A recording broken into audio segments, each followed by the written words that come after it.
Bonjour à tous. Nous remercions Madame la sénatrice Jesús Rodriguez pour son invitation à participer à cette journée du Forum pour la reconnaissance des droits des autres animaux. Aujourd'hui, la plupart des systèmes juridiques étatiques considèrent les animaux comme des choses. Or, seules les personnes juridiques peuvent avoir des droits.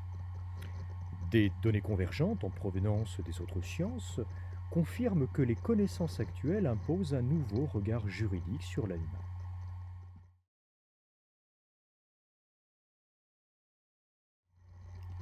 De manière schématique, traditionnellement, tout le vivant était représenté de façon pyramidale, avec l'homme au sommet. Cette approche n'est plus celle retenue par les scientifiques.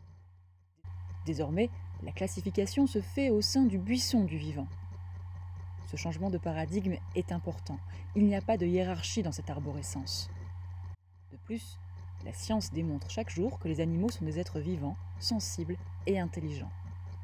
Des scientifiques ont en outre récemment affirmé que les animaux non humains possèdent les substrats neurologiques de la conscience, comme les humains. C'est la déclaration de Cambridge. Ce moment historique dans la prise en considération des animaux imposait une réponse juridique fournie par la déclaration de Toulon.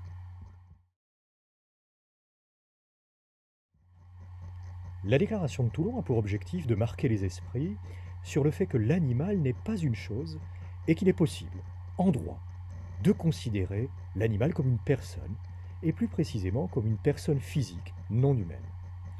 La personnalité juridique ferait de l'animal un sujet de droit et non plus un objet de droit. Ce qui permettrait de rendre le droit cohérent en respectant la division juridique entre les personnes d'un côté et les choses de l'autre. La déclaration de Toulon est à vocation universelle et s'inscrit dans la soft law.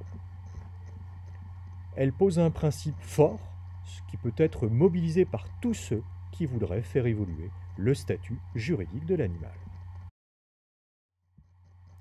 La déclaration de Toulon invite à une modification en profondeur de l'ensemble des corpus juridiques relatifs aux animaux, parce qu'il est important de considérer que l'animal est une personne au sens juridique et non une chose.